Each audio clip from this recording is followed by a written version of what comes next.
Shut up and sit down.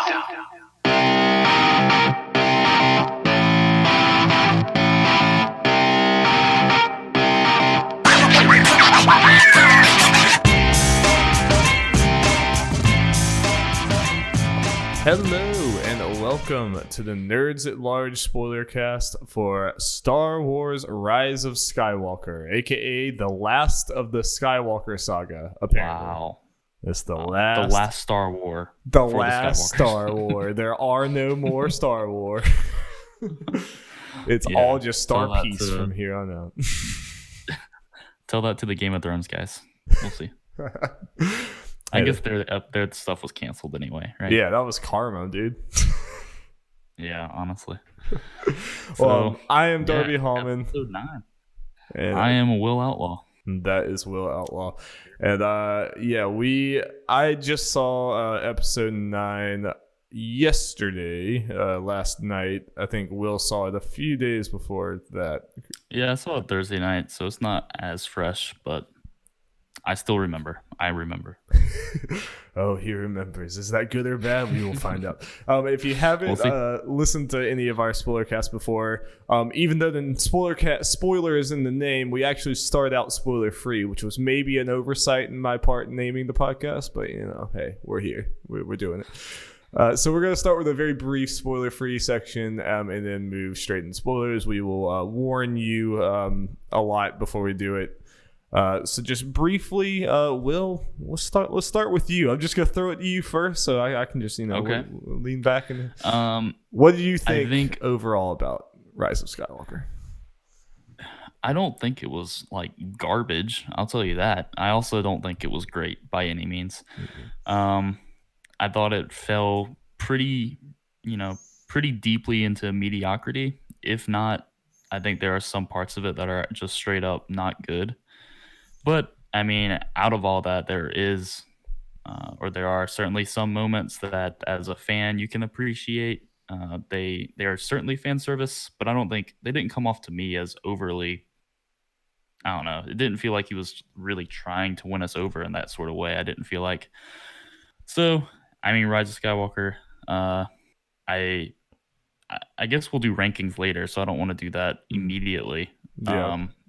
But I think it's definitely in the latter half of Star Wars movies. I think I can say that for sure. I don't know. What do you think?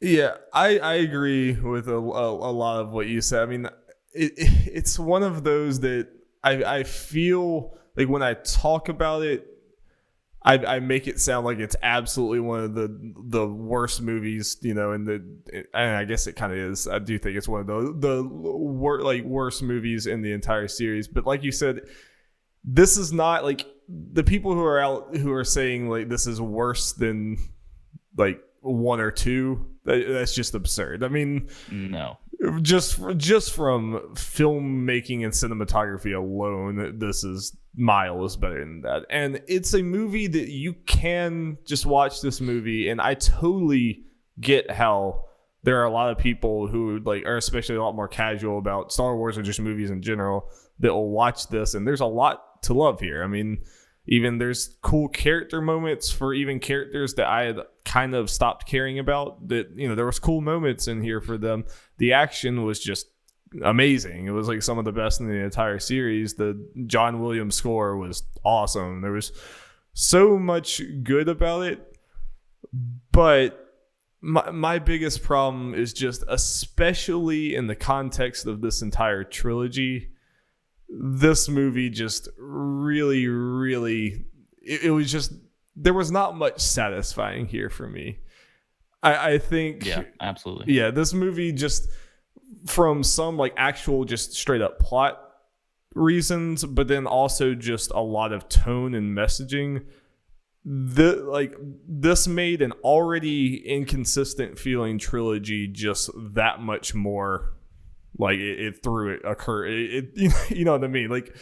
Yeah. The arc from Force Awakens to Last Jedi to Rise of Skywalker, for a lot of reasons that we'll get into, really just does not have that cohesion. Even the prequels that are a lot worse, I think, do a better job of maintaining a tone and like telling a story than this trilogy does. Absolutely. And I think like just bringing it back down to the people who might say that it's, worse than the first two prequels. It's like, I think it's all relative in that sense where, yes, like Rise of Skywalker, I think is not a very good movie. Generally, I think it, like I said, at points it's okay. But I think that's in the context of these other two movies. It's like if you were just to show that to someone else, 10 years ago, it would be an incredible Star Wars movie, I think, because the visuals, first of all, you have some pretty good characters and a plot that does a lot to try to bring everything back into cohesion. But yeah, when you look at it into like, okay, this is the sequel trilogy, and not only that, it's the end of a 9-movie saga. It's like this doesn't work as well as it should as a conclusion finale. Yeah, and it's so like I feel like every time I talk about this movie, I'm just even more conflicted because it's weird how a movie can simultaneously have like one of the most bonkers, batshit crazy plots that I've ever heard, especially, we'll get into it in spoilers, but like that opening crawl does a lot of heavy lifting. And just right off the bat in the first like 5 minutes of this movie, it's like, wait, what? This is the movie? Well, you didn't play Fortnite, you see. Yeah. Apparently. Right. No, it's funny though. Like, so I actually showed up a couple minutes late to my showing because I just assumed we would have previews and stuff. But they start at literally the start time. So wow. I missed the opening crawl. And so I was sitting with a friend. And anytime that we came across something that didn't make sense to us or we just thought was off for some reason, we'd be like, we missed the crawl. I'm sure it was explained there. We don't need to worry about it. Have you gone back and read the crawl? I didn't read all of it. I got the gist of it. So. I mean, because it's like maybe I'll pull it up and read it in spoilers because it's pretty wild. But I was gonna say it's wild that a movie has that much of a like bonkers plot, but then I also feel like it was about the most safe ending, like safe, unimaginative ending they could have done to this entire thing. And say what you will about Last Jedi, I know you're not a huge fan, but at least that movie had balls, right? I mean, Rise of Skywalker, it was like you knew Abrams was playing that safe, just like he did with Force Awakens. I mean, I like Force Awakens. I think most people do, but that was A New Hope just again.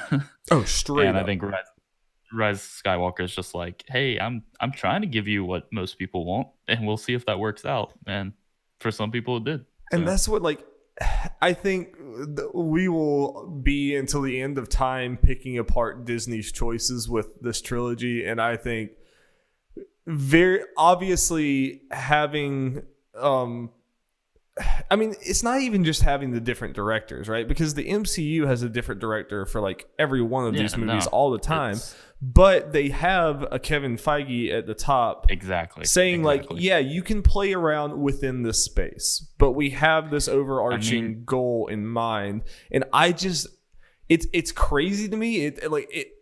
It sounds so wild that it almost seems like it can't be true, but I honestly think they did not have a goal for this trilogy. They didn't.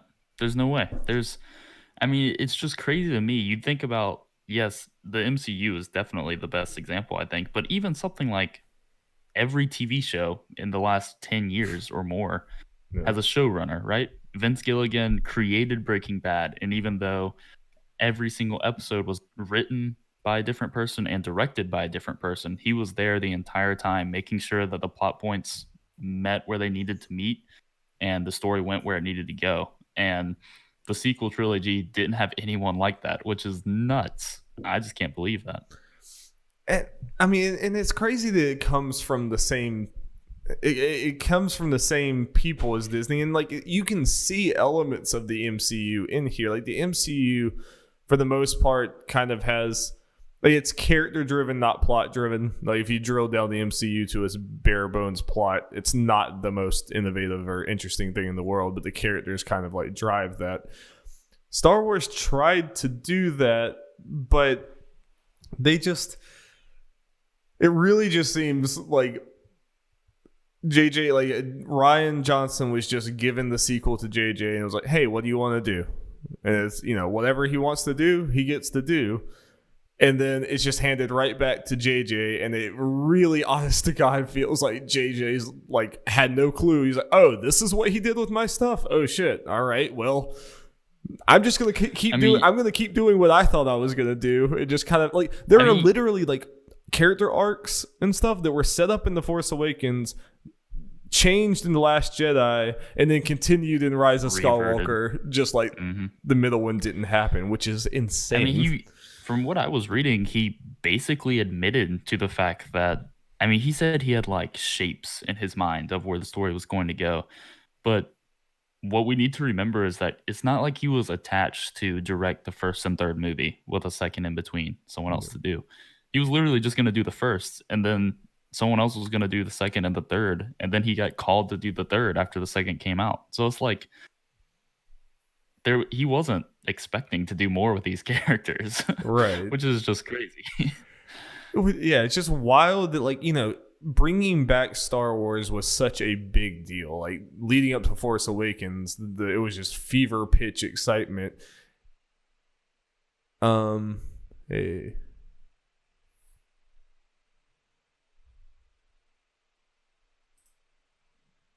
Hey there. Yeah. Okay. My thing just like went away for some reason. Yeah, yours did too. I can't see your video. Okay. Hey, there we are. Okay. That was weird. Strange. I have no clue. We'll fix that in post. Yeah, it'll be all right. It'll all be all right. I mean, Discord has problems so often, you kind of gotta be used to it. But I forgot exactly what I was saying, but to me, it's just crazy that you would bring back Star Wars and how big of a deal this was, but you wouldn't really, and you're going to do a trilogy. It's not like this is some show that you're just going to keep renewing. You're doing this trilogy of movies, and it's just, I don't know, it was just crazy to not have that much cohesion. And I think going JJ Ryan JJ was about the worst possible combination because they are very, very different filmmakers. Honestly, I think it was like, I understand their reaction of being like, oh crap, after the reaction of Last Jedi, they're like, oh crap, we need to get JJ back on board to fix things. But I think honestly they would have been better off, at least to me. I know a lot of people like this movie, but to me, I think it would have been more interesting to either get Rian Johnson to do it again and just finish out what he started with Last Jedi, or get someone else completely new to see where they go, instead of JJ trying to fix everything. And also, anytime you're like tailoring your movie to what fans say on Reddit, it's never going to be a good thing. It's gonna be disappointing all around. You end up with a movie like this that I think me and you both came out of kind of like, this just felt like a very, very predictable kind of just pandering, unsatisfying movie. And I think that's what happens when you pivot so hard from fan reaction. You kind of have to stay the course. And I think, like, I was talking to you before we started recording that, like, yeah, I don't like The Last Jedi that much, but almost none of my problems are about what Ryan was trying to do with the plot. Like, I think like Rey and Luke, where that story went and how it ended, I thought that was perfect. I thought there was so many, like, the overarching plot of what happened, even Snoke like dying halfway through. I was like, I think that was kind of cool. It was so cool. That was one of the, like, pretty much only times in Star Wars that I was completely floored. I was like, wait, what? Yeah, we're in the middle of Act 2 and he's dead? Yeah. I think the direction that Ryan was going with The Last Jedi was the right direction for Star Wars. I think that was a poorly executed movie, just because I think that, like, the entire plot, it just depends on, like, characters not talking to each other, and there were just lots of, like, leaps and logics. I think the Poe part, I think, is the most egregious of that. Nope. But I don't know, apart from Poe's storyline, I didn't think it was that bad. I mean, that movie did take a lot of risks in interesting ways. It did. And I was gonna say, that is one of those things, we're gonna be bringing back the Rise of Skywalker and what makes me like kind of more conflicted a lot of times, I do think there are in some ways like Rise of the Skywalker kind of fixed one of what I think was The Last Jedi's biggest sin, which was The Last Jedi separated all of its characters, and it kind of made all of their plots weaker because there was just like you didn't have by the end it felt like all these characters are reunited. It's like some of these like Finn and Rey and Poe have never even been on screen together. There's and the Rise of Skywalker, even though I really hate the plot of this movie that they start out at the beginning, and we'll get to very shortly in spoilers, but once you got past that and you were just on the journey, I think there were some awesome character moments. Like I love watching these characters together. Well, I mean, it's interesting that you say that because I don't know if it's because of the disparate storylines that they had in Last Jedi or what, but as I was watching this movie for a good portion of it, I realized that I wasn't having fun like I thought I would, mostly because I just didn't care about Finn and Poe all that much. And it's just like I just wanted to see more of Rey and Kylo, where that was going. And I don't know. I think I don't know how that came to be, but I just felt like those characters were not developed enough for me to care. I think, and Finn especially started out with an awesome storyline in 7, like this rogue stormtrooper, and then he just wasn't really done justice at all. So I don't know. Oh, I kind of agree because like watching Finn and Poe in this movie, it felt like the level of attachment I felt to them felt like what I should have been feeling like in the second movie. And then in the third movie, it's gonna like get like I'm gonna be crying because of the whatever. It was like everything is delayed back some. Like you said, like I like seeing them together and they have like cool chemistry and cool lines, but it's nowhere near like Han Solo. Exactly. It's nowhere near it. Yeah. Their relationships and their I don't know, just how they acted together on screen, it didn't feel earned to me at all. And maybe that is because we didn't see a lot of them on screen together in 8. But I don't know, like something where it was like Han and Rey and Finn and the Millennium Falcon in 7, that felt really organic to me, whereas this just seemed more forced. So I agree.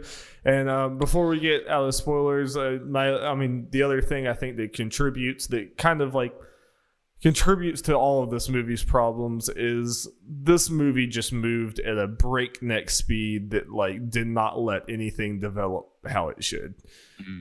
I think it was moving kind of a mile a minute. They were like, we know this is crazy. Just go to the next place. Go to the next place. Go to the next place. And I don't know. Yeah. I feel like it was a disservice. This is not a great thing to say about the movie, but it was one of those things where I felt the 2.5 hours, like I totally pretty sharply, like, and that's never a great sign. There's been a few movies where the time seems to go by. Even something like Joker, I thought, even with how heavy that movie was and dark and how everything was really supposed to feel like it takes forever, it didn't feel like that long of a movie. But this felt like it took a long time for stuff to happen, even though everything was happening at once, like you're saying. It was weird. Yeah, it was really bizarre.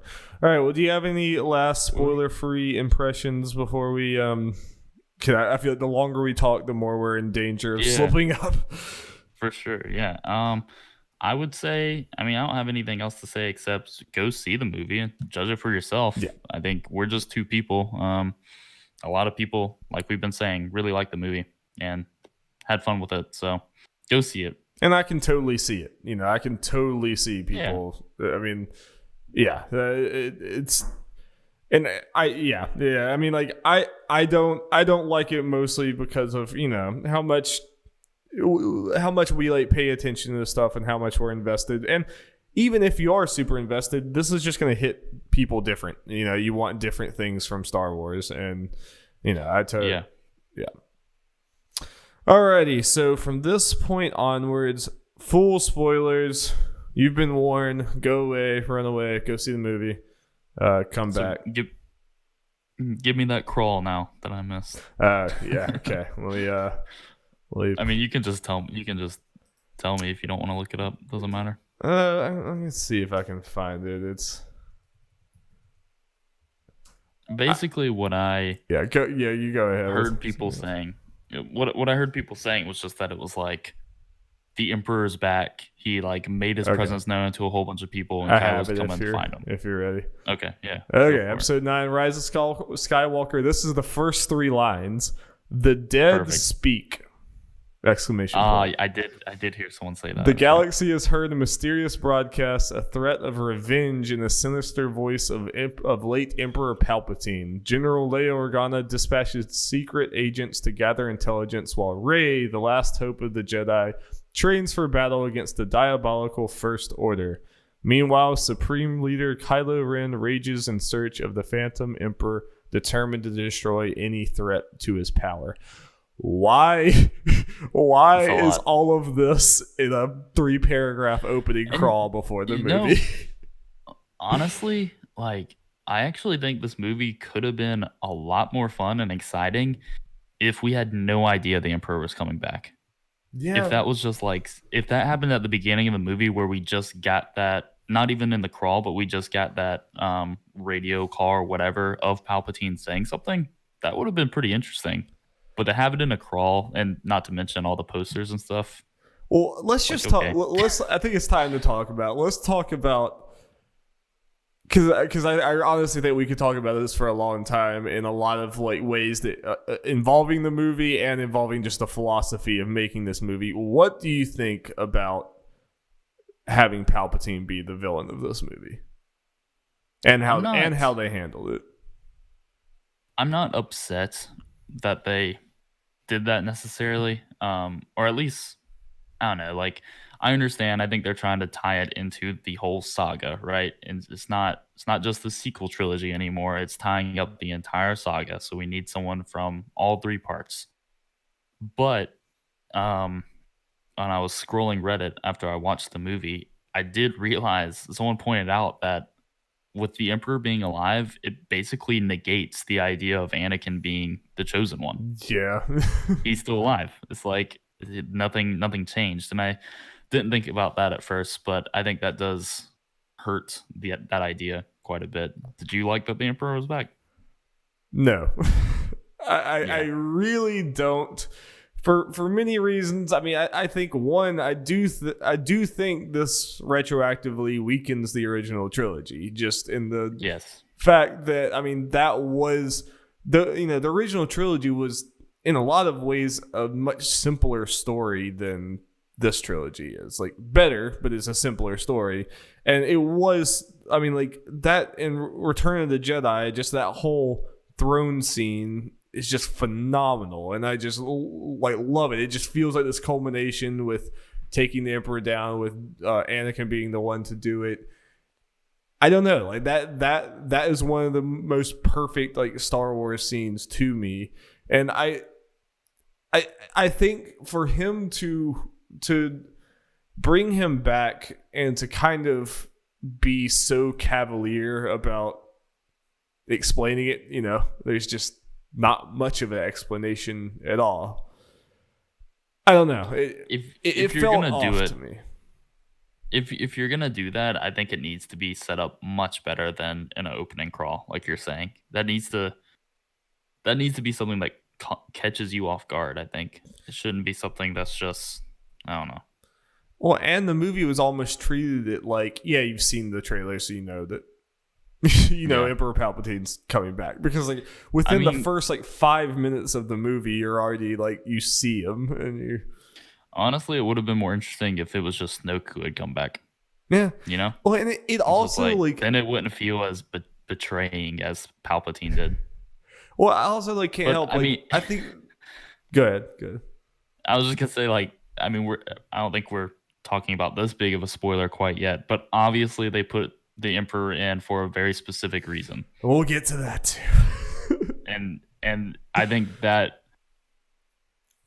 part feels contrived too, because it's clear, at least to me, I think he was trying to say, okay, we know who Rey is, so let's try to make that more interesting by including this guy. You know what I mean? It just makes it worse in that way. That honestly is like, we're gonna be skipping around a lot, and we'll skip to this. Yeah. I am honestly like really morbidly curious if this is one of those things that was known the whole time, or if this was something that was changed from Rian Johnson. Because like The Last Jedi has such a message and tone of, hey, the bloodlines don't actually matter. Like, it's a dumb thing. You know, anyone can be a great Force user like this. That was of The Last Jedi. There were so many subversions in that. You know, like the build up to giving Luke the lightsaber, throws it over the thing. And Luke being. You think Luke's going to be this hero? No, he's this like curmudgeon old man. You know, he does, like, you think Luke's there, he's not. Yeah, Finn and Rose. And then honestly, the biggest subversion of the last Jedi was, we've been building up Rey's parentage, doing all these like flashbacks and everything, and then it's, hey, it doesn't matter. Her parents were no one, and I loved that. I thought that was cool so much. Because it kind of modernized Star Wars in a lot of ways for me, too. And that was totally backed up. That theme was backed up at the very end when you see the kid Force sensitive with the broom, you know? And I thought that was a fantastic way to end that movie, and saying, hey, anyone can be Force sensitive, you know? It doesn't have to be like this. Right. And that's what, like, yeah, like I was about to say, the kid at the end, just like, if there was any doubt that was the message of this movie, that at the end just like hammered it home with like a stamp. It's like, that is the message. So it's absolutely like mind-boggling to me that the next movie would be, oh wait, no, she's Palpatine's kid, and this is literally just Spoiler, Palpatine's kid. Yeah, we're in spoilers. I know. This is it's literally just Darth Vader again. It's Darth Vader was like a descendant or whatever, like he was like connected to the bad guys, but then he still had good in him. It's like literally just that again. Yeah, and that's true. It makes me feel like there's no, at least to me, it feels like there's no way this was the plan for The Last Jedi. Otherwise, like the way that Rian Johnson set that up doesn't make sense, you know? Exactly. It's, to me, again, I think this is what I keep coming back to is, if this was the plan for all three of them, then fine. Like, I'm okay with this revelation. That Rey is a Palpatine. It's like, okay, I can play with that. But it's the idea and the knowledge in my back of my head that is almost certainly not true because of the stuff that happens in 8 and the idea that Abrams was not planning on doing another Star Wars. Yeah. So that, I don't know, I think that just makes it lessened in my head. It just doesn't make sense. Oh yeah, I mean, like you said, it really is. When you look at this trilogy, it's a tale of like two different tones, because you look at The Force Awakens, and if you had stopped there and said, hey, I'm from the future, and Rey is related to Palpatine, I'm like, that makes sense. That makes sense with like the way that they are building this up. This feels like The Force Awakens, mostly because it's a New Hope clone. It feels like a traditional Star Wars thing, and that reveal felt like a traditional Star Wars build-up. But then The Last Jedi was entirely identified by tearing those tropes down. So it's just to tear those tropes down and then put them back up without really any explanation. Yep. Yeah, and if that was the reveal in the cave or whatever, where Kylo's like, your parents are Palpatine and some unlucky woman, then that would be okay. But because they were so adamant of saying no one, and the way they go about that of Rise of Skywalker is just so dishonest in a way, where they're like, oh yeah, they were trying to be nobodies. It's like, come on, man. Like, that's not what you meant. It's tough to let that go. Man, God, I mean, like we'll get on to more positive things, but I think we are literally we are literally talking about the lowest point of this entire trilogy to me right now was that, and the fact that Jeff, who has never seen a single Star Wars anything in his life, predicted that twist because it's so damn predictable. I mean, it's so damn predictable. I hate that it's predictable, but it kind of fucking is. I mean, yeah, if you're gonna make Rey a somebody in this universe. The only people it could be truly is a Skywalker, which we know wasn't true, a Kenobi, or probably a Palpatine, right? Those are the only three people that make any sense. So, yep. And it was just, I don't know. There was nothing satisfying about that reveal, and it should have been. I think this movie kind of hinged on that being a satisfying reveal. I will say, the one of the few moments in the movie where I was like, "Ooh, that was cool," or "That was surprising," maybe, was when Rey shot electricity out of her fingers.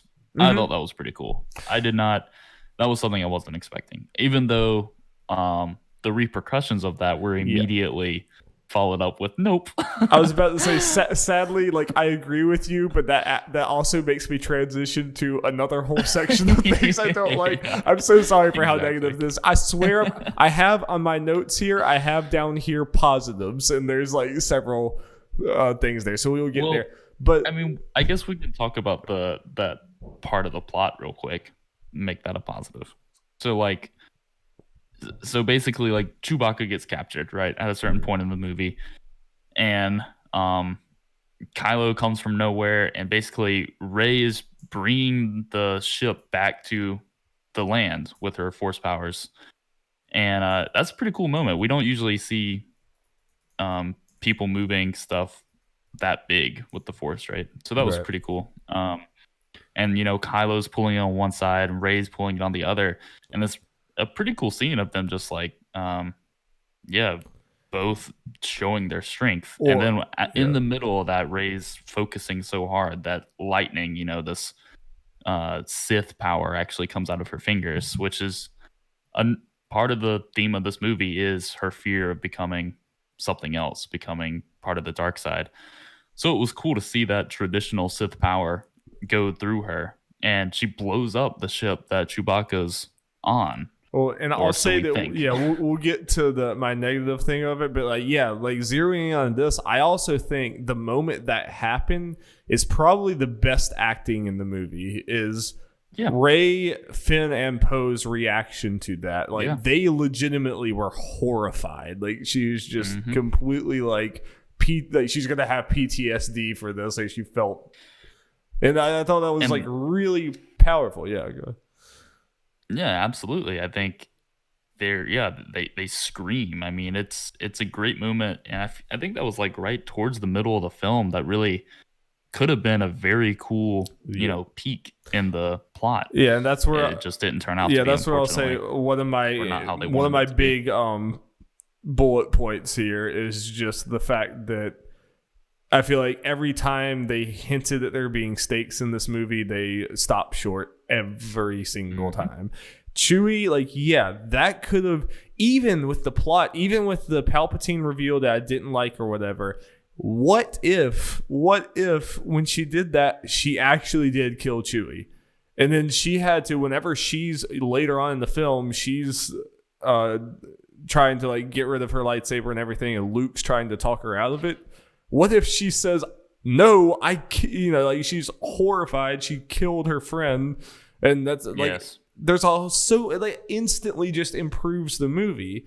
And Chewie was not the only one of that. There was obviously there was multiple death fake outs that didn't end up being, but honestly, one of the most egregious to me, it's not even a death fake out, was C-3PO. They literally have this plot point where C-3PO's memory is going to be wiped, but he has to do this to sacrifice to get this mission accomplished, and it's a whole thing where he's looking at his friends, and I thought that was an awesome moment. And then literally 40 minutes later, it's just R2-D2, boop, he has his memory back, and that would have been a cool full circle for that character too. That was kind of taken away, I feel like. Yeah, absolutely, and he would. It was like C-3PO was able, C-3PO spends this entire saga just being saved over and over and over again. And it would just be cool for his last hurrah or whatever to save that. And it wouldn't even have to be his last hurrah, because he would still be there, but he would have to his memories would be lost, and it would be kind of tragic. But it also reminds me these movies don't have the guts, and this is where my unpopular except for Rian Johnson, my unpopular opinion that Rogue One is the best Star Wars movie of all time. Rogue One, that last act of that movie when just everyone is like sacrificing their lives and it's just a suicide mission, and like everyone has to play their part and everyone's doomed and they have to do this to make it happen. I wish that this movie and this chase thing, which Kylo chasing them around the galaxy and doing this, I wish it felt like that. Like that, like if they got to the end and it's like, we've lost Chewie, we lost C-3PO, we lost, whatever, like actual stakes. Yeah. But you just didn't feel that. Yeah. I agree. I mean, and that is one thing that you can commend Rian Johnson for, is just being like, hey, things are going to happen in this movie, even if it's not something you expect, but big things are going to happen. And that's just something that, Abrams wanted basically for there to be a status quo at the end that was similar to what we already have.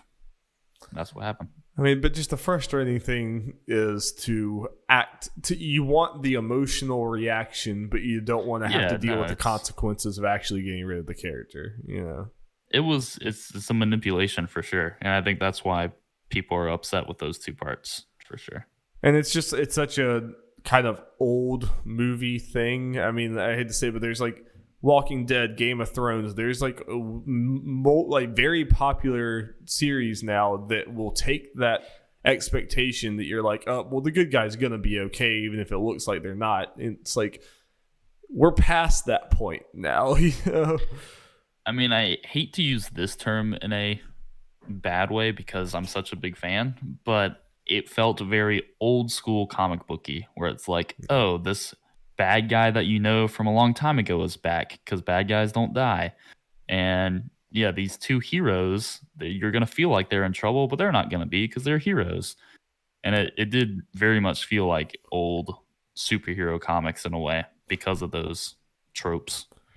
And the one punch that they didn't pull was the most obvious thing in the fucking world, which was Kylo Ren at the end. Because I think, again, this movie, you can just pretty much predict the entire plot of the movie, especially after it started. Obviously, Kylo Ren was going to be good at the end and be a part of taking Palpatine down. And then I'm glad that happened. I'm super glad that happened.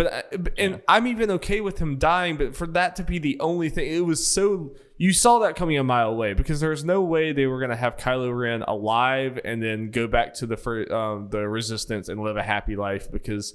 it would be I wanted that so bad, though. I wanted it too, because it would be more interesting. I'm just saying they're not going to do it because he killed Han Solo. And then you have to deal with the, he doesn't deserve this. But, I kind of love that. That's Theon Greyjoy, in Game of Thrones. Where, there are still some people who haven't forgiven him and hate his guts, fans. And then there's other people like me out to be a hero who've seen him go through hell. And I do, but, that kind of dichotomy is interesting. I do wish something like that happened. So that's my problem. It's that was the only punch they didn't pull. And even in the way that Kylo died at the end, it legitimately feels like they literally just did it for plot. If he had just...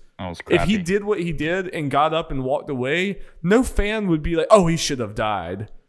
It was like, no, he just died because it's convenient for you with the plot,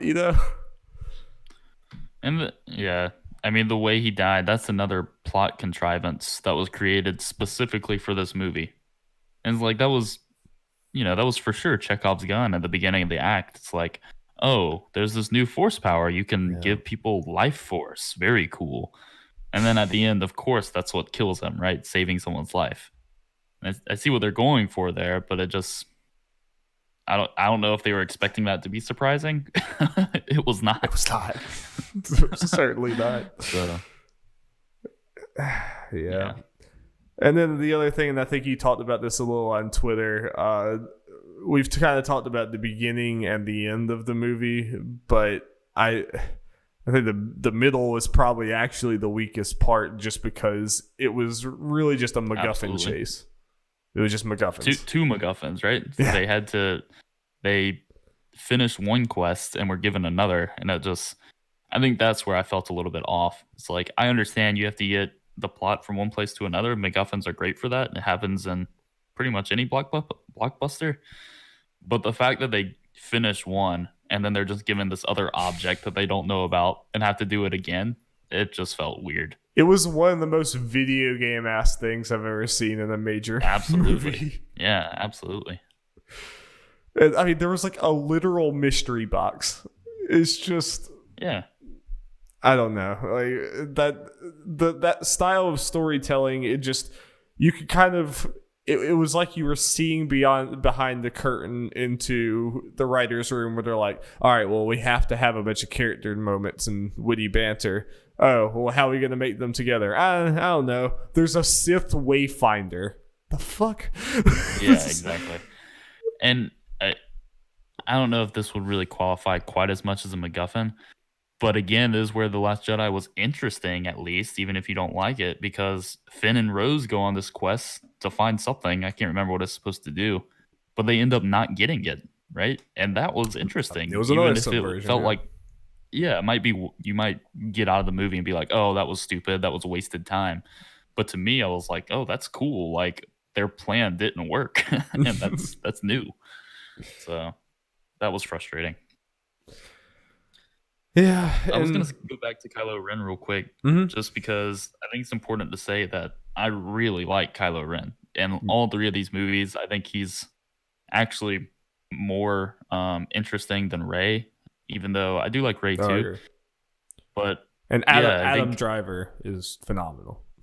He's good. And Kylo Ren's arc is pretty good too, where it's clear that he's struggling every bit of the way. You know, he starts out in 7 as this kind of brat, at least you feel like he is, but he has this heart-wrenching moment at the end with his dad. And in 8, he's dealing with all these insecurities and doubts about his role in the First Order. And then in this one, clearly he's conflicted as well. And I really appreciated his story, but it's just surrounded by other things that didn't work as well. Yeah, but I kind of agree with you. Even through all the noise, I am right now completely satisfied with how Kylo's arc went, like from beginning to end. Even in this movie, like whenever he welds the helmet back together, that was like a pretty awesome symbolic thing of him regressing. Basically, he's regressing back to his old ways, which I thought was cool. I mean, that was one of those things that was also in The Last Jedi, right? That he smashed the helmet, or was that in The Force Awakens? No, that wasn't Last Jedi, and that's, I think, why I feel like that moment was tainted for me, because I just saw it as another literal thing that Abrams was trying to undo. Yeah. But I mean, you saying that actually does make me think of it in a new way. That is interesting. That's how I saw it, was that, this is that was him fully going back into the kind of angsty, evil, angry version. Hey, you still on the call? I'm gonna try switching to another Wi-Fi. I don't know if it's me or I think it must be you. I mean, it must be me, because your camera stays on. Mine's the one that goes away. But so let me try to switch into the other Wi-Fi real quick, just in case. As long as we stay on the calls, it'll be fine. And even if we have to recall, it'll be fine. I can edit around it.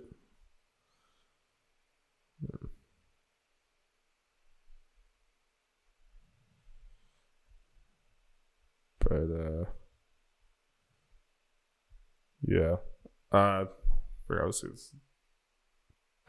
that's the way I saw that with him. Yeah, and like you said, I mean, even him turning good for his kind of. You still there? Yeah. Okay. Hey.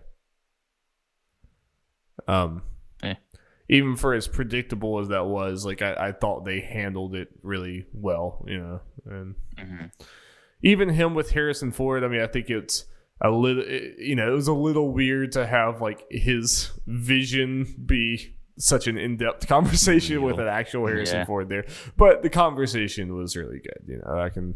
And that was one of those clear fan service moments that I was like, okay, I'm okay with this. I'm glad Harrison Ford's That's one here. of the more okay ones. One of the less okay ones was why was Lando really in this movie? What did Lando really Yeah. do? Honestly, I was kind of okay.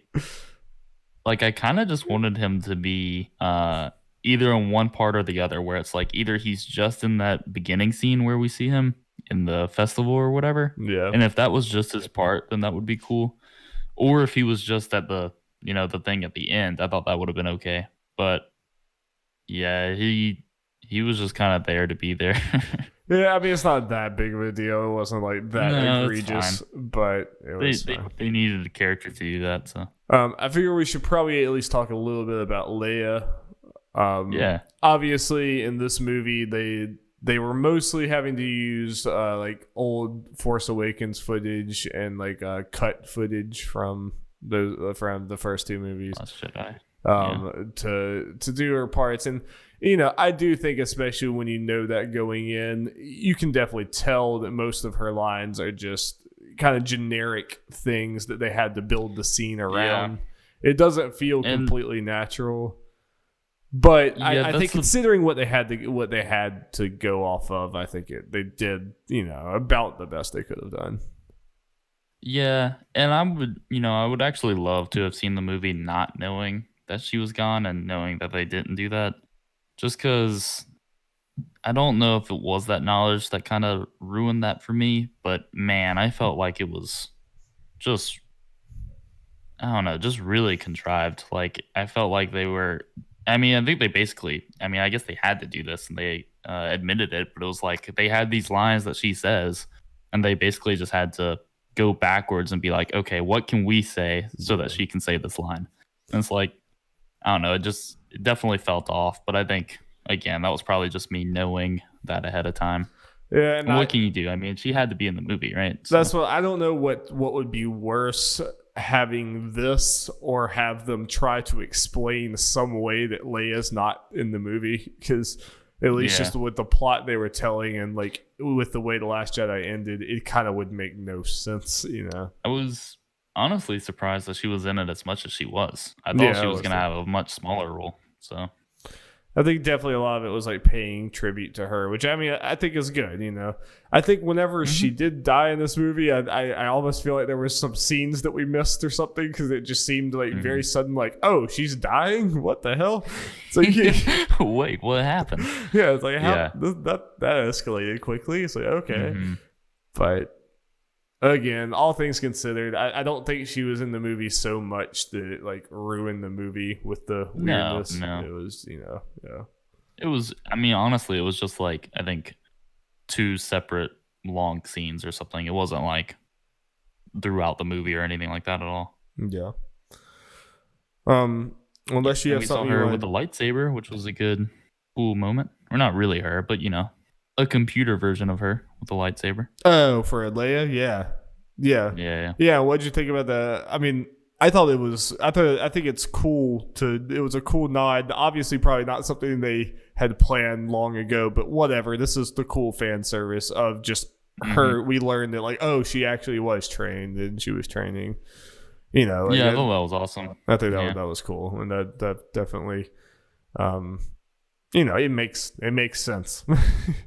It makes sense. And I think honestly that actually opens a lot for the expanded universe to tackle with her like training and what happened to her in between movies. So yeah, totally. I think that was cool. And that was a little bit more tasteful use of the CGI face, rather than Rogue One that just like shoved the camera right in Tarkin's face. Yeah, it's like, it wasn't great. Well, I can get into some of my positive things before we do.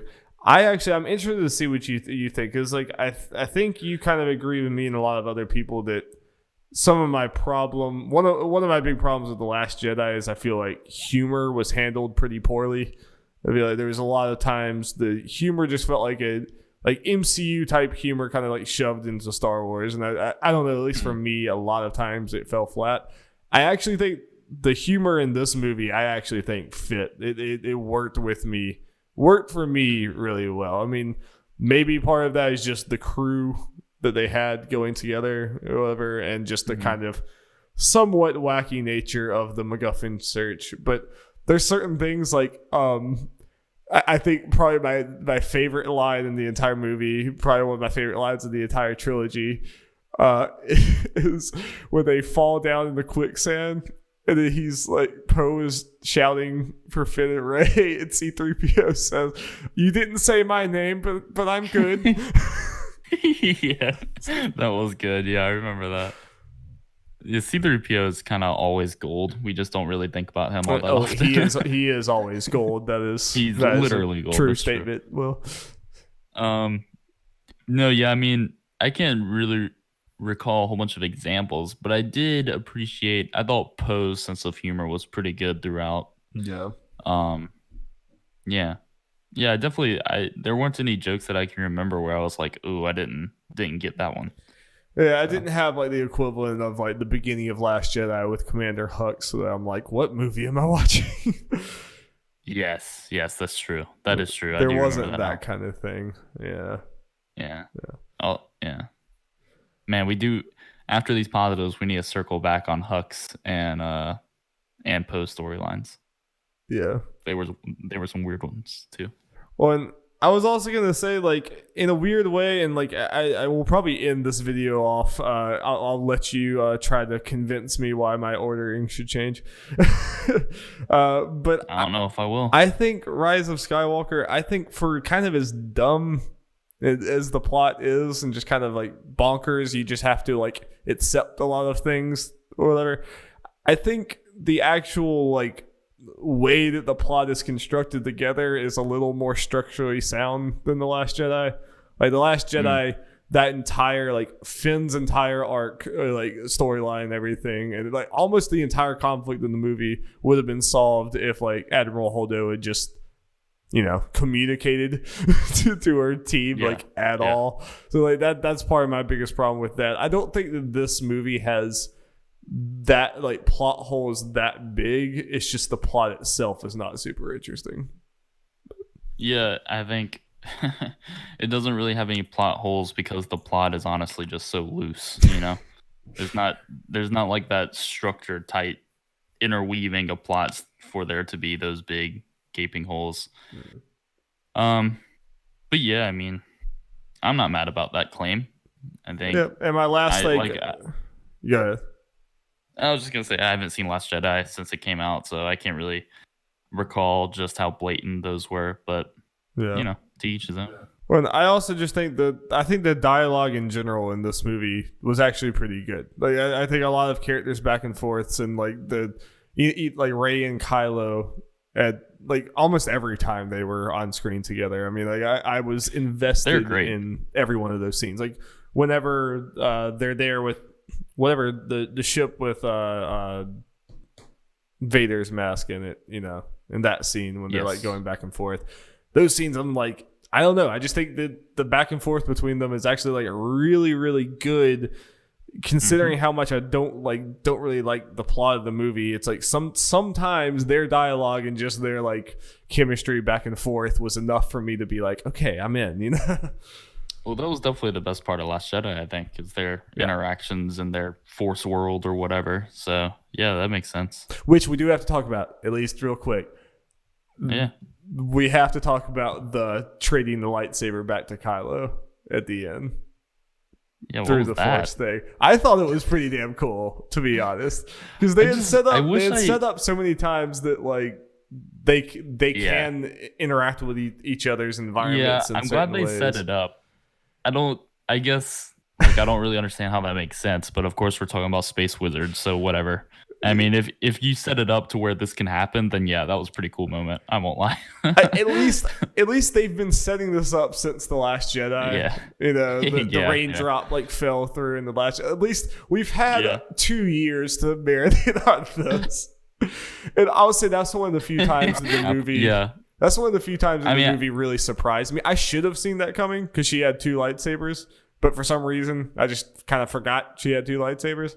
And then I think that probably was like that was probably the second part of the movie where I was like, oh, that was pretty cool. Like, but with that and the Force lightning or whatever.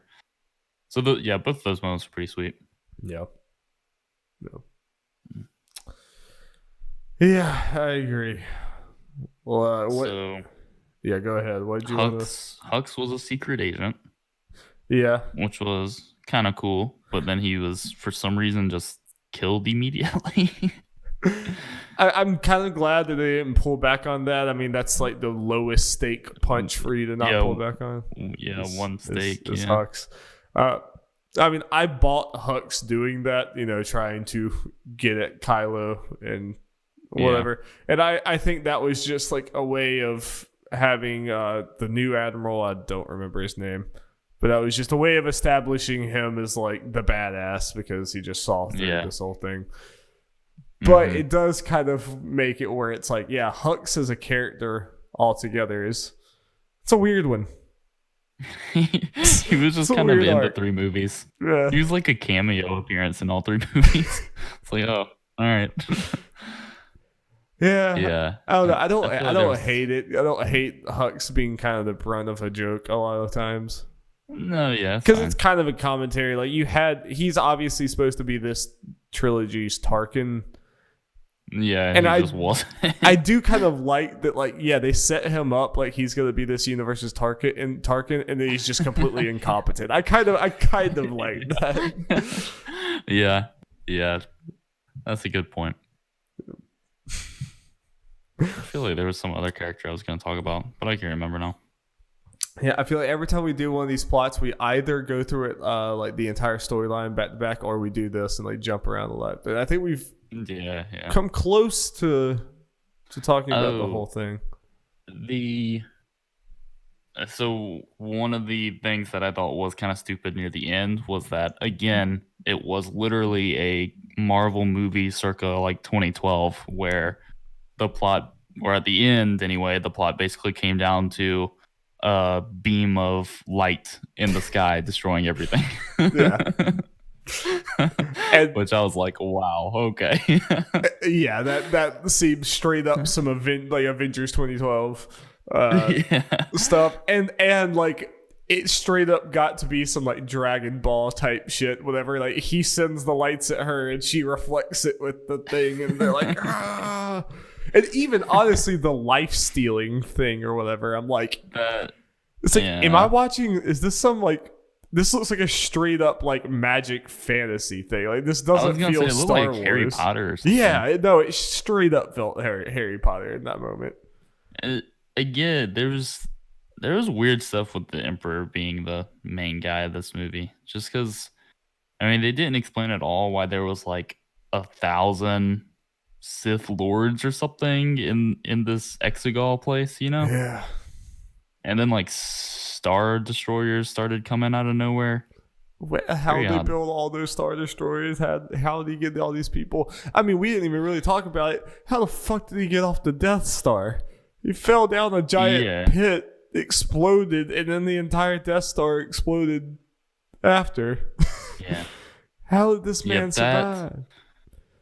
And I don't know. I think the idea that the saga literally ends with not a Death Star, but Star Destroyers that act as Death Stars because they all have the capability of Death Stars. They're all mini Death Stars. Like, come on now. Hey, we didn't do the Death Star again. We did 1,000 little Death Stars that destroy planets. Yay. And I don't know, there's something also just kind of not satisfying to me about not only bringing Palpatine back, which I don't think should have happened, and I also think it kind of makes this trilogy weaker that they had to rely. Like that was like the ultimate nostalgia sin, I think, was we're bringing the Emperor back, and it's also kind of unsatisfying to me that you surprise we're bringing the Emperor back, and then in that same movie he's taken down. Yeah. I don't know. It just kind of felt like, he's back and he's gone. I mean, again, if they had more of a plan of that, it would have been interesting for those seeds to be planted in Last Jedi or even Force Awakens, where it's something you can build up to, and not just be like, the Emperor's back in the crawl. Oh, and how about, I mean, we really are just jumping around now, but like we're almost done. Snoke clones. What do you think about that? What do you think about Snoke's like backstory being literally he's like a Palpatine clone? It's some Metal Gear shit. Yeah, some like Metal Gear shit. Yeah. clearly they were taking inspiration from like the old expanded universe or whatever. Because didn't and maybe you're not into it. I'm pretty sure I Definitely read not as somewhere much. that in the old expanded universe it was like Palpatine created clones of himself or something. So I feel like they were That's kind what of I running heard. with that. Yeah, that's what I But heard. yeah, it was definitely a little hokey. It's like, oh, okay. It's just Tons of so. little Snokes running I mean, around. yeah, that's gonna be the expanded universe. Is like, we gotta stop all the little Snokes. Yeah. It was crazy. Like 5 minutes into this movie, you see a tank full of Snoke heads, and you're like, "What is going on?" Yeah. That just happened. Yeah. And it's kind of because Kylo like goes right by them, right? And he doesn't even bat an eye. Yeah, he doesn't really react that much. It's like, yeah, that was like his mentor for like a lot of his life. Your leader. he just saw like, yeah, it's like, I'd be like, Will, if you like walked into some place and there was a whole tank of your dad, a bunch of clothes of It's your like, dad. You'd be oh. like, oh look, huh, that's weird. Anyway, Cool. I'm gonna go see the Emperor now. it was so bizarre. Yeah. Well, do you have Yeah. any last things to get off our chest before we do our rankings and then maybe have a discussion surrounding that? Yeah. Not really. I mean, dig into literally any Star Wars and really any movie long enough, you can find some stuff to make fun about for sure. So it's not like we're intentionally making fun of the movie all that much. It's just like, yeah, there's some weird stuff and some stuff that didn't pay off. Some stuff that just wasn't set up well enough. But at the end of the day, it's still Star Wars. Star Wars is always good to some extent. And I'm glad that we saw an end to the saga, even if it wasn't something that we were especially excited for. Yeah, the biggest bummer with with Rise of Skywalker is just the potential. I mean, the potential that this trilogy could have had. It obviously had more than enough budget. It had talented people behind it. It was just kind of not managed well. And I mean, it's a bummer to have the story inconsistencies and just to have it kind of sucks to me that we had the original trilogy, which I think is great, but then we had the prequel trilogy, which I think actually had a really good story, but terrible filmmaking and like everything else was terrible. I think the actual story they were trying to tell was a good one and one worthwhile. Mm-hmm. And like deserved to exist, but the filmmaking was terrible. And then in the sequel trilogy, I think we have really good filmmaking, but a story that didn't really prove that it needed to happen. You know what I mean? Like I get that. Yeah. I mean, when you go through Anakin's through line in the prequels, I think that stuff's pretty great. Mm-hmm. It's just all the stuff surrounding it kind of sucks, including just like obvious visual effects and stuff that make those movies hard to go back to. But yeah, the sequel trilogy didn't really need to happen. And that's the biggest bummer at the end of the day of all of this is that, you know, they were fun movies, but it doesn't really, like, I would have been just as good if they never happened in Star Wars, you know? Yeah. Versus, like, I do think the Star Wars would be missing something if we didn't have some elements of the prequel trilogy. Because, like I said, I wish that we could just have the prequel trilogy, but like this level of polish and this level of craftsmanship. Yes. Oh, it'd be beautiful. Yeah. That'd be really good. Well, Will, before we get out of here, why don't you hit us with now your final ranking for the Skywalker Saga of Star Wars? I'm sure there will be new Star Wars movies because Disney loves money. I mean, I'm prepared with my full saga ranking, but you can. So you're talking about like movie by movie ranking? Yeah, that's what I was doing. But are you talking about like A, B, C, or like 10 out of 10? Okay, I can do that too. Yeah. Okay. No, we can do a ranking. I'd probably do. Yeah, that's that's my bad. The original trilogy is hard for me because I feel like I only see those movies every once in a while, and you know they're so revered that I feel like I end up scoring them higher than I actually feel about them. But that being said, it's probably still like 5, 4, 3. Or I forget about the new ones. Crap. You don't have to do it. No, I need to do this on air now. All right, well, I can do mine since I have it literally pulled up right in front of me and give you time. So my final ranking that I tweeted out earlier today, as of right now, is number 1, Rogue One. Number 2, Empire Strikes Back. Number 3, A New Hope. Number 4, Return of the Jedi. These next 2 really can be changed out and depending on how I feel. But number 5, The Force Awakens. Number 6, Revenge of the Sith. Number 7, Solo. Number 8, Rise of Skywalker. Number 9, The Last Jedi. Number 10, Phantom Menace. And number 11, and always will be, Attack of the Clones. Yeah, not good. It's pretty tough. I think the only problem... I think Solo is a better movie than people give it credit for. Mm-hmm. I do too. It's fun. I like Rogue One quite a bit, so I'm okay with your ranking there. And I don't know. I think I would put. You had Rise of Skywalker at what? I had it 1 above The Last Jedi. It's Rise of Skywalker is 4th to last. Last Jedi is 3rd to last. Yeah, I mean, I think I could interchange those as well. I think right now I'm feeling that Last Jedi is better, but again, I haven't seen that movie in a while. It's just the biggest thing is there are like just big sections of The Last Jedi that I just like am not having fun with. I think this whole like there's giant sections of that plot that I think are just kind of pointless, and then other sections that just kind of like I don't feel like the act of watching The Last Jedi is very fun, to be honest, like for a lot of the movie. And I don't know. There's just, even with as dumb as this plot was and just like some of the things I had a problem with, there's a lot more like memorable stuff in this. Not a lot more, but there are more memorable moments in this movie that stand out to me as like enjoyable things than The Last Jedi. Even if I think The Last Jedi's plot is like undeniably better, you know? So I mean, it's a thin difference to me, but yeah, I'm glad you have 3 up there pretty high too. And like I said, yeah, Force Awakens or Revenge of the Sith. Like if I were to sit here and talk to you for another hour about Revenge of the Sith, you would probably like convince me to put it over Force Awakens. Yeah, no, I like Revenge of the Sith a lot just because it's, I don't know, it's a dark tale. It kind of sets up everything.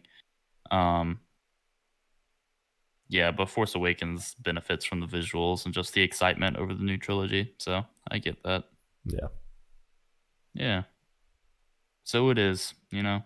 So not a home run, but we got 3 more Star Wars movies out of it. So that's cool, I guess. We didn't talk about Chewie getting his medal. Oh, Chewie did get his medal. That's another bit of fan service that I'm okay with. I'm like, yeah. I did smile at that. I was like, all right, I'm into it. Yeah, from Maz Kanat, who basically was just in the trilogy as well for some reason. I think she was cool in The Force Awakens, but then like after that, it's like she was so mysterious, but then nothing really happened. Yeah, so. She kind of was what it was. Well, do you want to do your rankings? I mean, no, I think I said what I needed to say with yours. I'd move up. Yeah, maybe Rises or Revenge of the Sith a little bit. Jedi. And Last Jedi, yeah, maybe. So.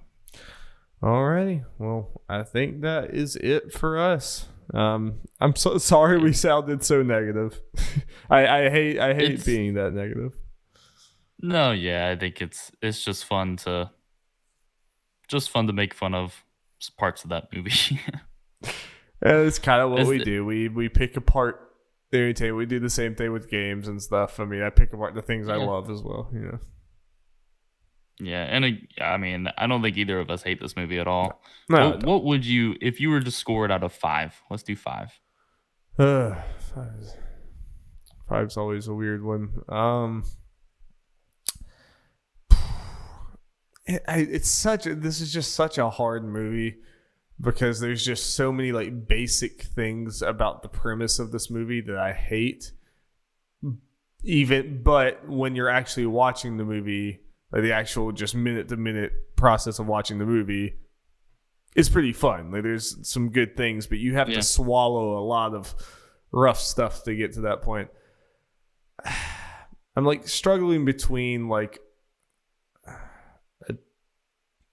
I'd probably say like a 2.5. Does that sound right? Yeah, I mean, I was gonna say a 3, but I mean, I was kind of thinking 2.5 for 3, but definitely not higher than 3. But also in the same moment, I was definitely bored for a decent portion of this movie, and once we got to the end, I started thinking about like, how late is it? What time am I going to get home? And I started wanting the movie to be done.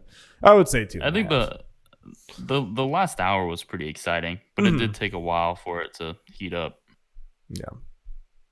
Yep.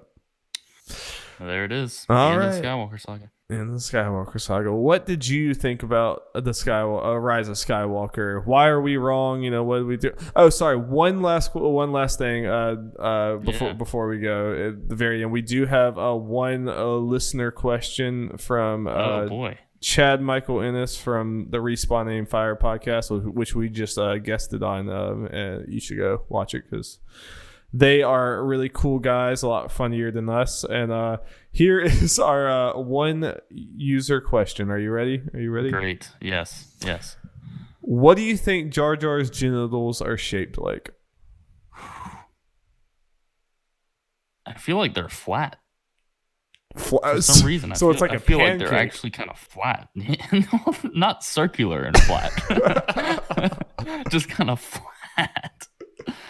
I don't know how much 3D elements are there. I don't know. What do you think? That is not I don't know what I expected. I don't think I did expect, but I feel like it's like a tapeworm almost. You know what I mean?